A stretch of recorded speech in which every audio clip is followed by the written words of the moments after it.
complet, pour cette projection de Requiescant, Tu et fais ta prière en français, qui est un western qu'a réalisé Carlo Lizzani en 1967. Ceux qui étaient là hier soir ont un peu vu, ont un peu compris peut-être quelle était la démarche de Lizzani, qui est un cinéaste très engagé, qui a des repartis communistes pendant la guerre, et qui a toujours eu en tête dans son cinéma de parler de l'Italie au plus large public possible, de parler de l'Italie, de ses tensions politiques, de ses contradictions.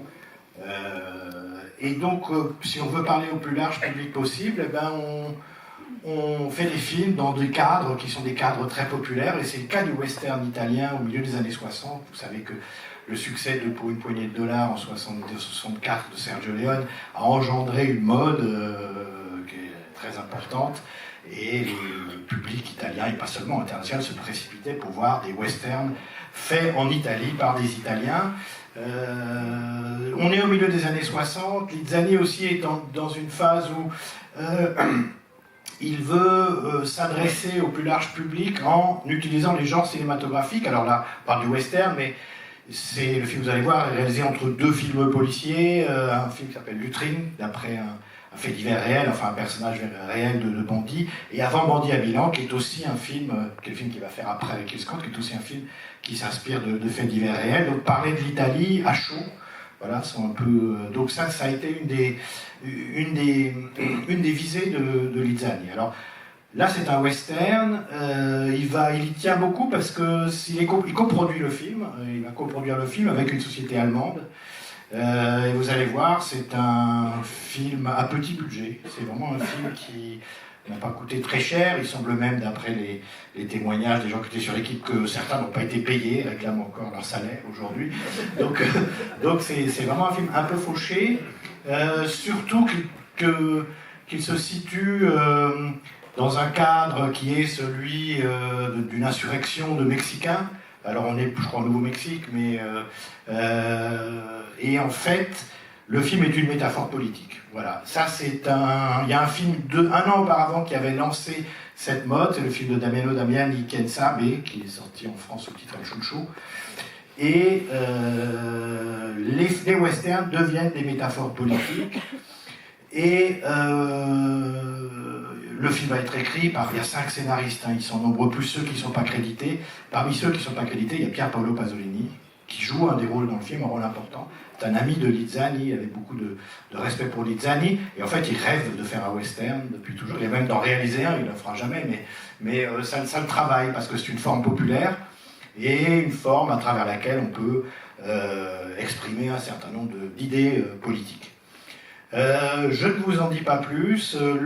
L'acteur principal du film, c'est Lou Castel. Lou Castel, qui avait été découvert en Italie dans Les Poings dans les poches de Marco Bellocchio, donc un film nouvelle vague, si on peut dire, et qui joue le rôle du tueur dans El Chucho, justement, Quien Sabe. Donc il va faire d'ailleurs un certain nombre de films populaires, même des westerns. Et voilà, il tient le rôle principal. Donc Lou Castel, Pier Paolo Pasolini. Je vous laisse avec une métaphore politique sous forme westernienne, et si ça vous a plu, ou même si ça ne vous a pas plu, je vous propose de rester tout à l'heure pour qu'on en discute un peu. Allez, bonne projection. Bon, on va commencer. Donc la salle se vide.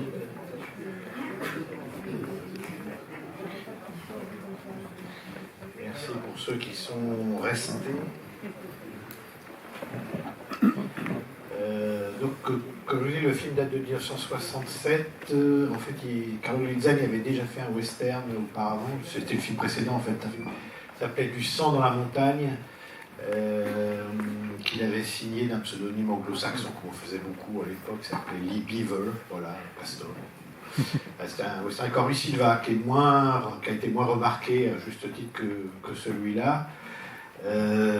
Qui est un film qui s'est construit. Alors Lizzani tenait beaucoup puisqu'il l'a coproduit. C'est un film à petit budget. Vous voyez, en général, les westerns italiens avec un budget un peu important étaient tournés en Espagne, et notamment ceux qui avaient un argument un peu autour de la révolution mexicaine, etc. Voilà, ça faisait plus mexicain, tourné à Almeria, en Andalousie. Mais là, il n'y avait visiblement pas les moyens, donc le film est tourné aux environs de Rome. Il est tourné dans les studios de la Helios, studios qui sont au nord-est de Rome, et puis une partie aussi est tournée à Riccione, voilà, qui est une station balnéaire sur l'Adriatique.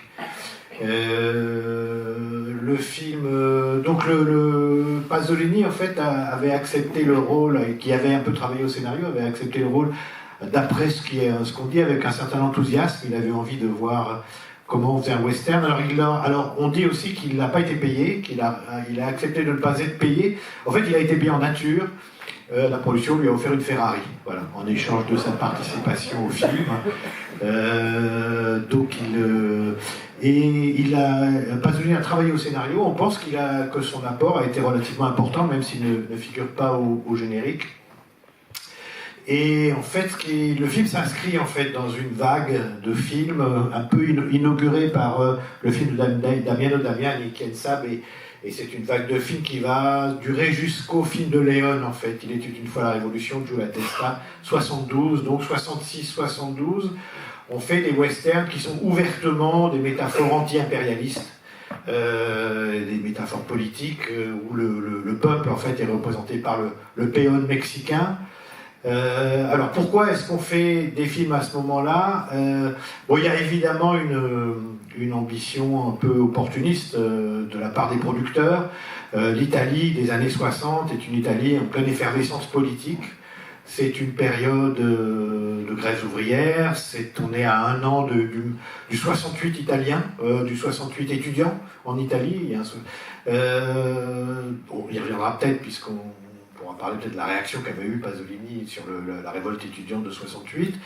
Donc en gros, il y a une hégémonie culturelle, on peut dire, qui est vraiment très à gauche dans la société italienne, et il y a non seulement une hégémonie culturelle et idéologique, mais il y a une praxis politique voilà, très, très importante autour de la question de l'émancipation sociale à une époque de prospérité économique, de développement économique, de miracle économique. Hein.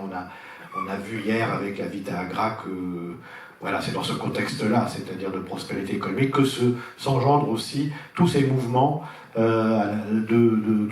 les mouvements sociaux de l'Italie des années 60, et évidemment le cinéma avec une conviction réelle de la part de certains cinéastes et de certains scénaristes.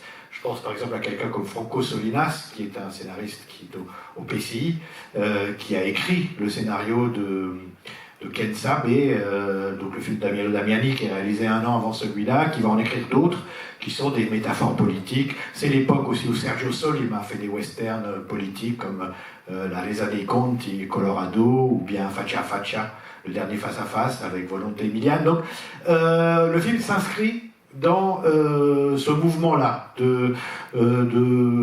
d'euphorie politique. Alors, ça serait intéressant à analyser, c'est-à-dire que je pense que le western, les années 60, c'est une période euphorique, et je pense pour deux raisons absolument contradictoires. En tout cas, le cinéma va traduire cette euphorie de façon absolument contradictoire, et le western surtout. Ça, c'est très intéressant.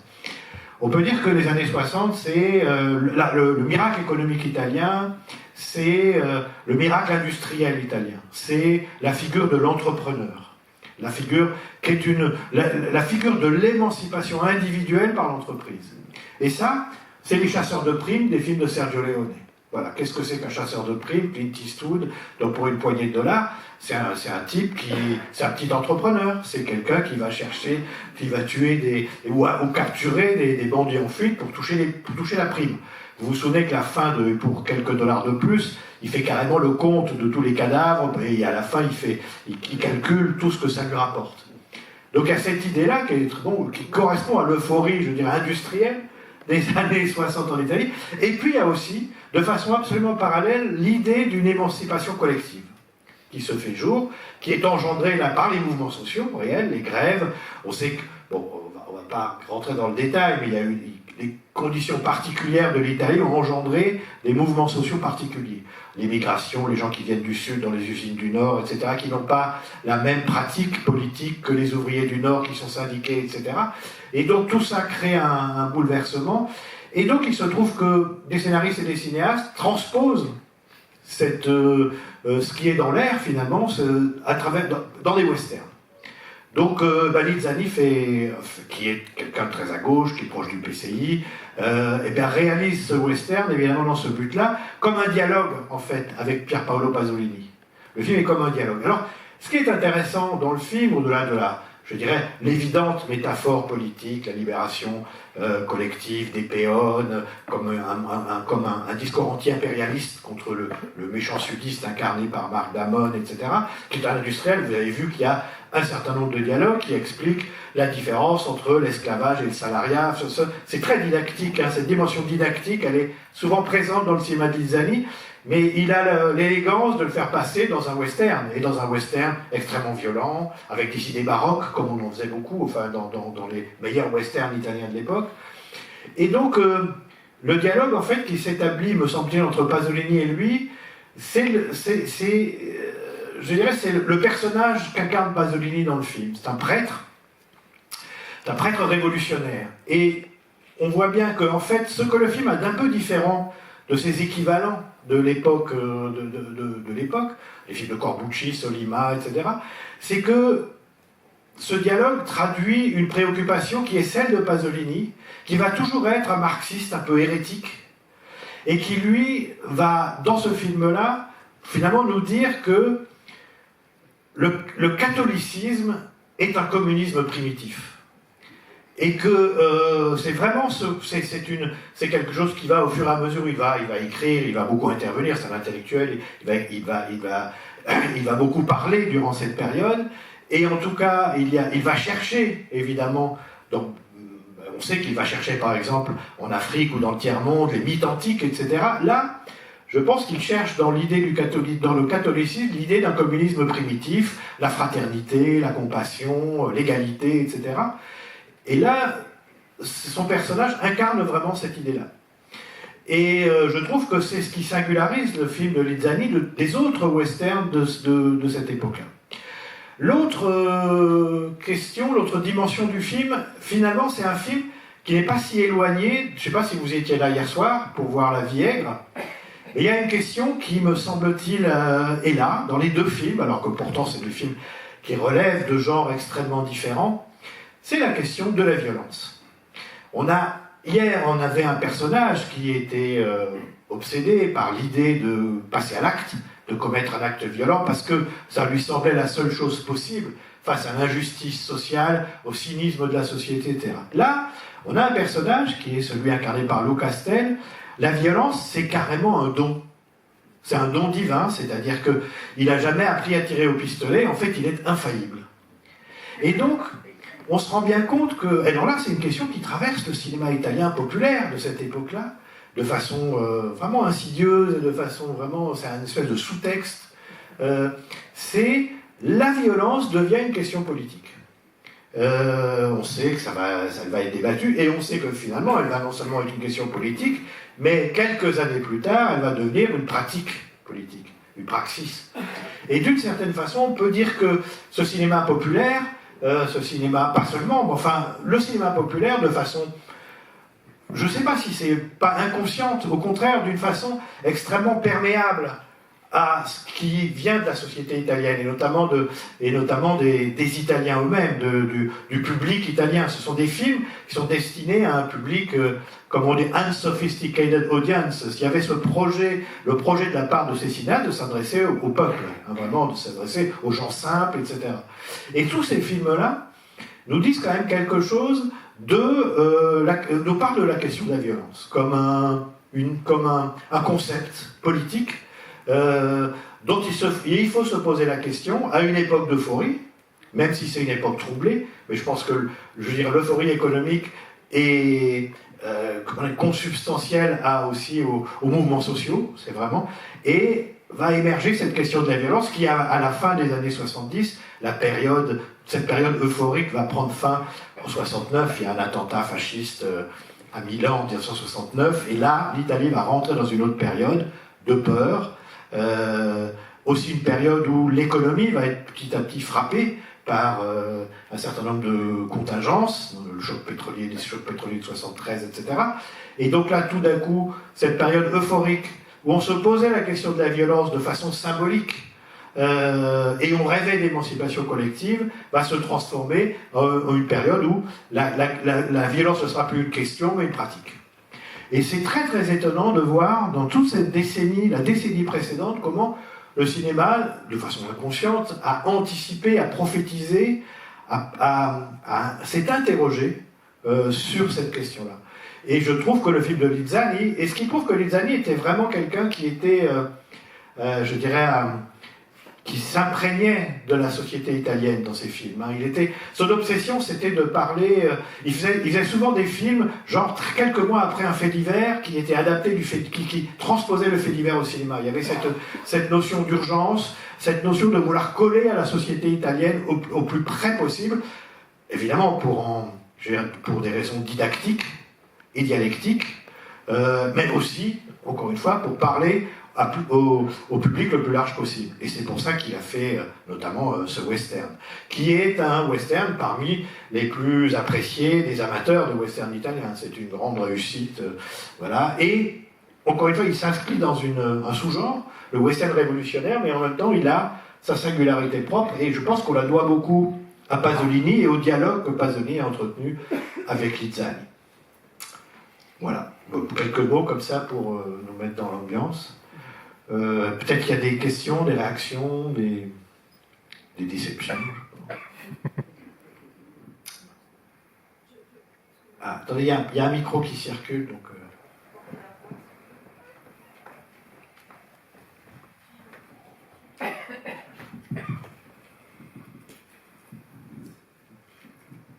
Bonjour, moi j'ai une petite question, c'est peut-être un point de détail, mais par rapport à Pasolini, il est doublé dans le film.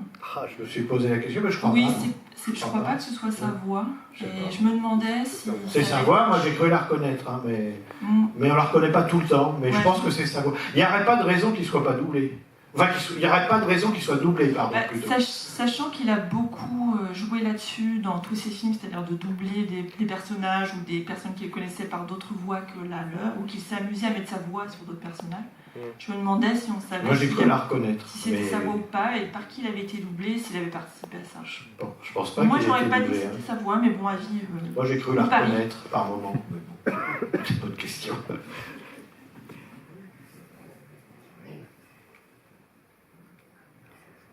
C'est un film qui s'inscrit en plus tout à fait dans l'esthétique et dans l'évolution formelle de ce genre très particulier qui a été vraiment considéré plusieurs années plus tard, qu'est le western italien. C'est un film qui est plein d'idées baroques, qui est d'une grande violence. Le film a été un peu coupé à cause de la censure. Il y a des scènes on voit bien qu'il y a des moments où les scènes de violence sont un peu écourtées. Donc il y a une dimension sadique aussi dans le film qui est importante et qui fait partie des motifs du western italien. Et aussi il y a une manière de travailler la mauvaise pulsion du spectateur, qui est un rapport, il y a un rapport au cinéma avec les affects du cinéma italien et le public populaire, il y a un rapport très, très, très curieux. Il y a une question là.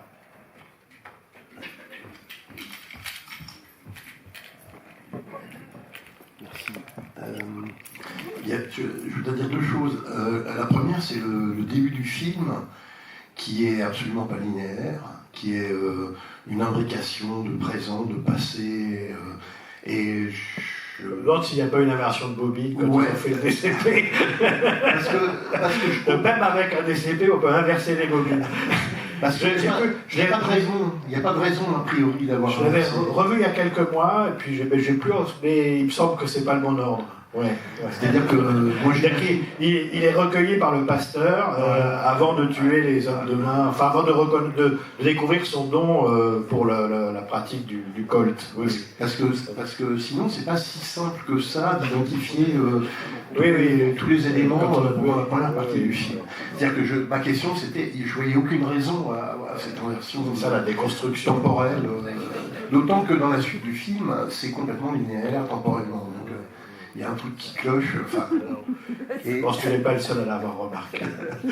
Et la deuxième chose, c'est que on se dit qu'ils auraient pu aller plus loin dans le côté ange exterminateur du personnage principal.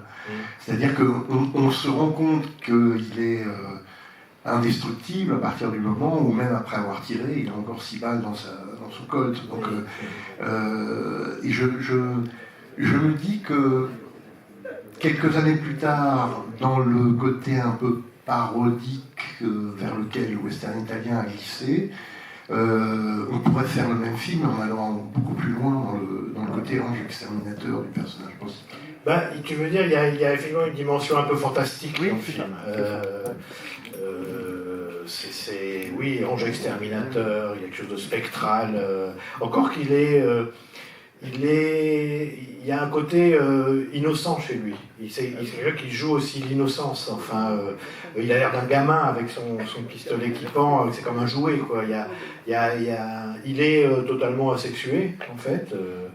Il sait pas il sait pas ce que sont les prostituées au début du film. Enfin, il y a une dimension enfantine chez le personnage vierge, en fait, qui va de pair avec l'idée qu'il y a une dimension aussi surnaturelle.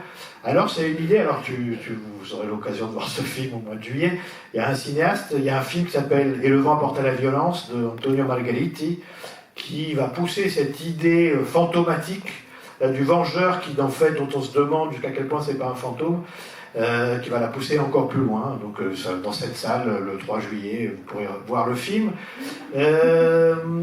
Et c'est des idées cette idée du vengeur un peu spectral, évidemment, elle va être exploitée par Clint Eastwood bien plus tard. L'Homme des Hautes Plaines ou Impitoyable sont des films qui ont été évidemment nourris de western italien, de cette dimension baroque. Encore une fois, là dans le film aussi, il y a vraiment une dimension, l'homosexualité du personnage du masculin, enfin du méchant, est très très intéressante avec ce discours sur l'infériorité des femmes, etc. C'est un fasciste. Pour le public italien de l'époque, c'est un fasciste. C'est la figure du fasciste. Avec cette idée que, dans les fascistes, il y a de l'homosexualité refoulée, dans le culte de la puissance, etc. Et donc voilà, ça c'est des signes qui étaient décryptés par le public de l'époque immédiatement, quoi.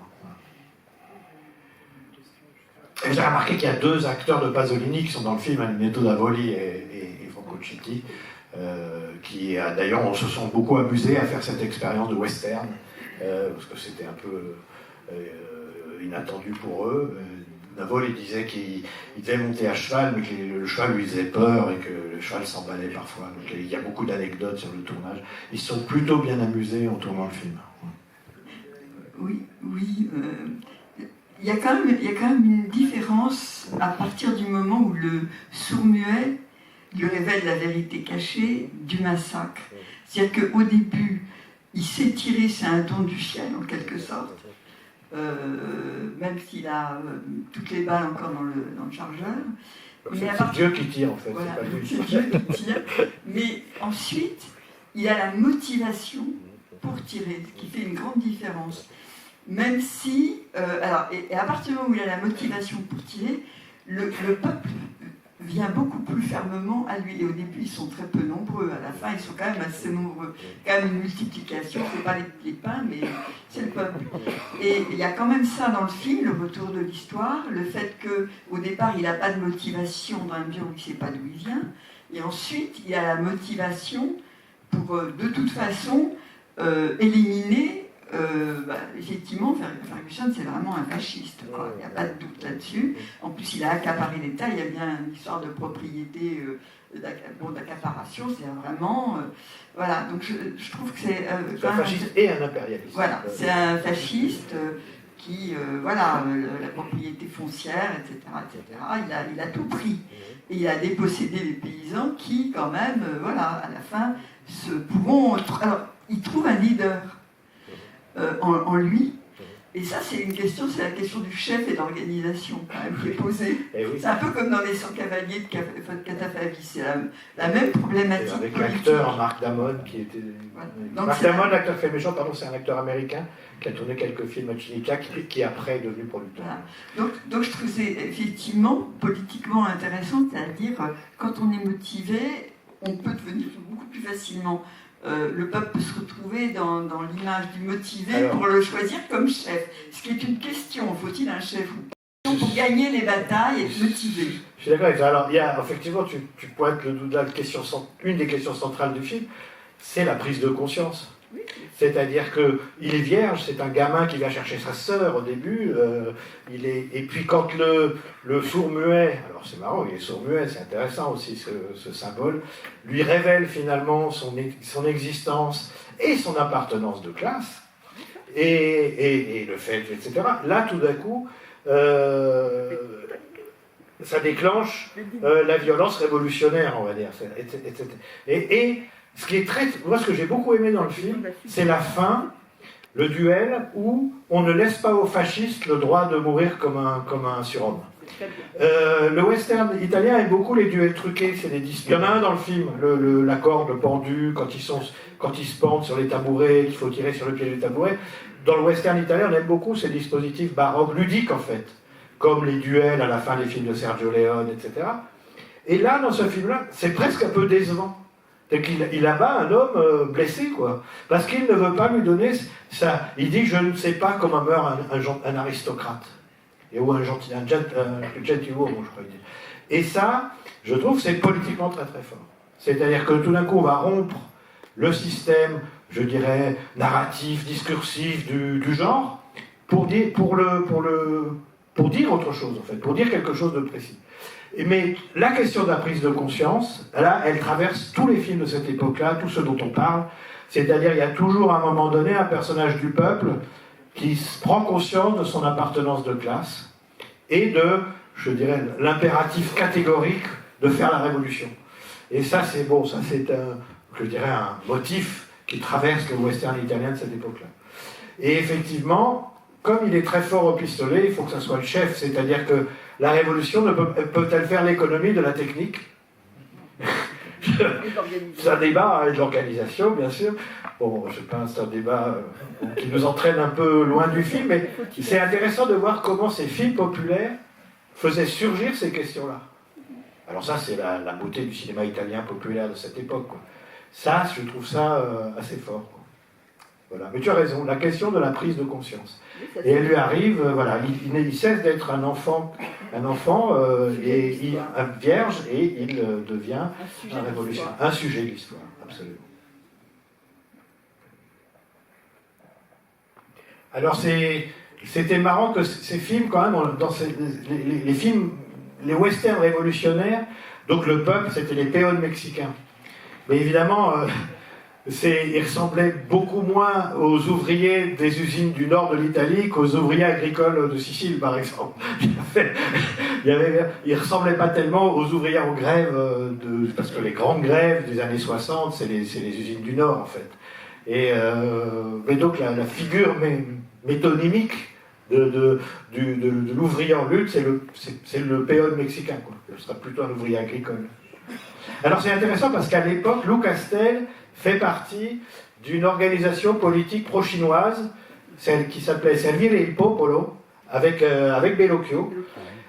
C'était l'Union des communistes italiens marxistes-léninistes, enfin on a eu l'équivalent en France, qui eux en fait partaient évangéliser, si on peut dire, le sud de l'Italie, avec cette idée que la révolution devait être paysanne sur le modèle chinois, ce qui les a fait traiter d'abrutis par beaucoup d'autres de la gauche extra-parlementaire, parce qu'ils pensaient que c'était pas du tout la situation d'Italie, ils n'osaient pas dans ces termes-là. Mais en tout cas, Lou Castel, au moment où il fait le film, est très engagé à l'extrême gauche. Et il va l'être longtemps, beaucoup plus que Bellocchio, qui va rester quelques mois, qui va faire quelques films de propagande, et puis qui va quitter le militantisme. Lou Castel est quelqu'un qui, pendant longtemps, était engagé à l'extrême gauche, et on peut même dire, je suppose qu'à une époque, il rejetait un peu le cinéma. Il disait, je faisais des films pour donner de l'argent à la cause. C'était pour gagner de l'argent et la donner à la cause. Mais il disait, mais le cinéma, c'est un truc de bourgeois, etc. Il avait un rapport très radical de refus pendant longtemps. Depuis, il a changé, il est plus débonnaire par rapport à ça. Mais c'est intéressant de se dire ça, enfin, de connaître l'histoire de l'acteur. Oui, bonjour. Je voulais poser une question, moi, sur l'hybridation dans ce film entre, on va dire, le côté marxiste révolutionnaire et la religion chrétienne. J'insiste parce que ce qui m'a intéressé aussi, c'est la métaphore de la cloche, c'est-à-dire une cloche qui protège l'innocent face à des bombes qui tombent, et une cloche qui scelle le cercueil du fasciste à la fin, quoi. Je trouve que cette métaphore de la cloche me paraît assez parlante dans ce film. Et du coup, je voulais savoir si, peut-être que, enfin, sûrement que Pasolini a une influence sur le scénario, mais c'est aussi la visée du réalisateur. Écoutez, il y a 5 scénaristes là, au générique. 5, sans compter Pasolini et Lizzani, dont on sait qu'eux aussi ont travaillé au scénario. Donc savoir à qui revient quoi, on voit bien quand même ce qu'a pu apporter Pasolini. Parce que ce qui est intéressant, vous remarquez, son père adoptif, c'est un pasteur protestant. Donc il faut passer du pasteur protestant au prêtre catholique pour sortir de la famille et embrasser l'humanité, en fait. L'humanité, les frères de classe, quoi. Et ça, je pense que c'est pas cette idée du passer du pasteur au prêtre. Je pense que ça, c'est une idée qui est très importante, en fait, dans le parcours du personnage symboliquement. C'est très intéressant ce qu'on a dit sur le doublage de Pasolini dans les films. Je vous confirme que la voix, c'est la voix de Pasolini. Et aussi Ninetto Davoli, que c'est celui qui joue la trompette, c'est sa voix. Et Lizzani, quand on parlait de ce film-là, parce que Lizzani faisait beaucoup de présentations de ce film, même dans ses rétrospectives en Italie, il disait que c'est vrai ce que Jean-François vous avez dit avant, mais avec une différence, qu'il disait que le personnage de le méchant de Marc Damon, c'était pas un fasciste, mais un naziste. Parce qu'il n'y a aucune fasciste qui voulait se tuer. Il n'y a aucune dans l'histoire. Même il y a beaucoup de nazistes qui se sont tués. Mais oui, tu as raison. Il fallait préciser ce point, tu as raison, Stefano. Merci. D'ailleurs, il a un grand manteau de nazi au début, là, on voit bien.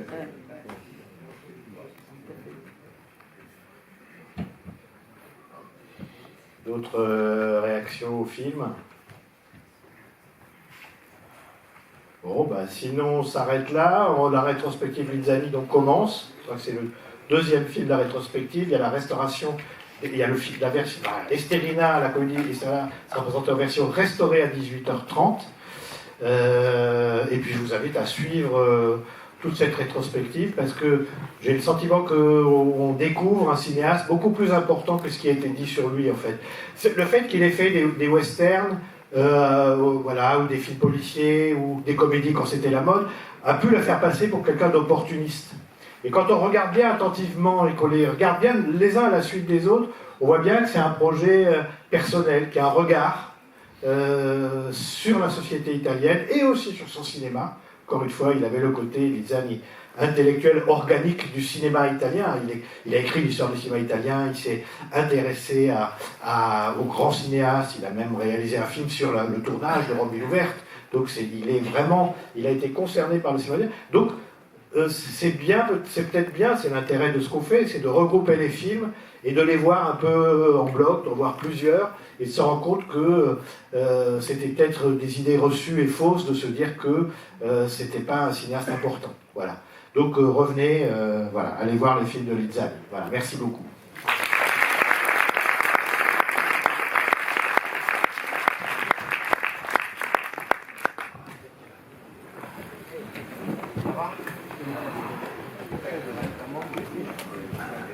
Coucou. Oui,